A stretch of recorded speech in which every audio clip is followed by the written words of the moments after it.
ልብህን ንጹህ አድርግ። እግዚአብሔር እንኳን ወዳጅህን ጠላትህን ወዳጅ አድርጎ ያመጣል። ልብሽ ንጹህ ካልሆነ ከዚህ በኋላ ብዙ አመት ታለቅሻለሽ። መጀመሪያ ልብሽን ንጹህ አድርግ። ምንሽን ለእግዚአብሔር መስዋዕት ማቅረቢያ መሰዊያው ምንድነው? ልብ ነው። ልብ ካልተስተካከለ በቤተ ክርስቲያን አስተምሮ በጣም ትልቅ ቦታ የሚሰጠው ልብ ነው።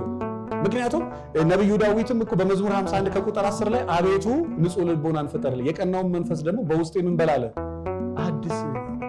ስለዚህ የመጀመሪያ የመንፈስ ቅዱስ ማደሪያዎች ለመሆን ከፈለጋችሁ መጀመሪያ ልባችሁን ምን አድርጉ? ንጹህ አድርጉ። በማንም ላይ ቂም አትያዝ። አንተ ነገ ትሞት ዛሬ አታውቀው። ሁሉም የለበሰው ስጋ ነው። ሊበድሉ ይችላሉ፣ ልትበድል ትችላለች። ለእግዚአብሔር ተውና ልብህን ምን አድርግ? ነገ በተለይ ጾም ትጀምራላችሁ። በቃ ልባችሁን ንጹህ አድርጉ። በቃ ልባችሁን ንጹህ ካደረጋችሁ ነገ እንኳን በመኪና አደጋ ብትሞት አይጨንቅም።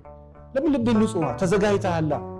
ልብህን ንጹህ ካደረግ ንስሐ ከገባ በተለይ ደግሞ ወደ ስጋውና ደግሞ ከቀረብክ ስጋውን ደግሞ ከተቀበልክ ከዚህ በላይ ምን ክብር አለ? ከዚህ በላይ ምን ጸጋ አለ? ያልቆረበ ስጋውን ያልተቀበለ ስጋውን ያልበላ ደሙን ያልጠጣ ሰው ግን በህይወት የለም። መጀመሪያ አንድ ሰው ህይወት ያለው ሲባል የክርስቶስን ስጋና ደም ሲቀበል ነው። ከዛ በኋላ ነው የሚቀጥለው እኮ። እኔ እንዴት ነው ከኃጢአቴ ጋር እንዲሆኜ ወጣት ነኝ? ገና ተስፋ አታድርግ። መጀመሪያ መደምደም ያለበት ልብህን ንጹህ አድርገህ ራስን ለእግዚአብሔር ግልጽ አድርገህ ወደ እግዚአብሔር ተመልሰህ እግዚአብሔርም ወደ አንተ እንዲመለስ ዕለት ዕለት በማለዳ እየጸለይክ ልብህን ንጹህ አድርገህ ከእግዚአብሔር ጋር ስትገናኝ ምናልባት የእግዚአብሔር መንፈስ በቤት ይገባል። የሚያረጋጋው፣ የሚያጽናናው፣ የሚያበረታው፣ የሚያነጻው ደግሞ ይላሉ ሊቃውንት አባቶቻችን ከኃጢአት ጭምር የሚያነጻው ያ የእግዚአብሔር መንፈስ ቅዱስ በአንተ ላይ ያርፋል። ከዛ በኋላ ደፋር ትሆናለህ። ከዛ በኋላ ትጨክናለህ። በገዛ ስጋ ላይ ትጨክናለህ። 11 ሰዓት ሞልቶ ምግብ አትበላም። 12 ሰዓት ሞልቶ ምግብ አትበላም።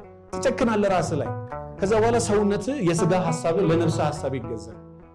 ስጋህን ታሸንፈዋለህ ማለት ነው። ከዛ በማዕረግ እያደገ ይደርሳል። ስለዚህ በተቻላችሁ መጠን የእግዚአብሔር መንፈስ ቅዱስ ጸጋ በደቀ መዛሙርቱ ላይ የወረደው በእኔና በእናንተ ላይ ነው። በተለይ አሁን እኛ ፈሪዎች ነን፣ እምነት የለንም፣ አቋም የለንም፣ ብዙ ነገር የለንም እና የእግዚአብሔር መንፈስ ቅዱስ ጸጋው ካላገዘን በስተቀር እግዚአብሔር ካልረዳን በስተቀር እኛ በራሳችን አቅም የለም። እኛ ግን ጠዋት ነግሬያቸዋለሁ በትምህርታችን ላይ ነፃ ፈቃዳችን ያስፈልጋል። እግዚአብሔር እንዲባረክሽ ያንቺ ነፃ ፈቃድ ያስፈልጋል።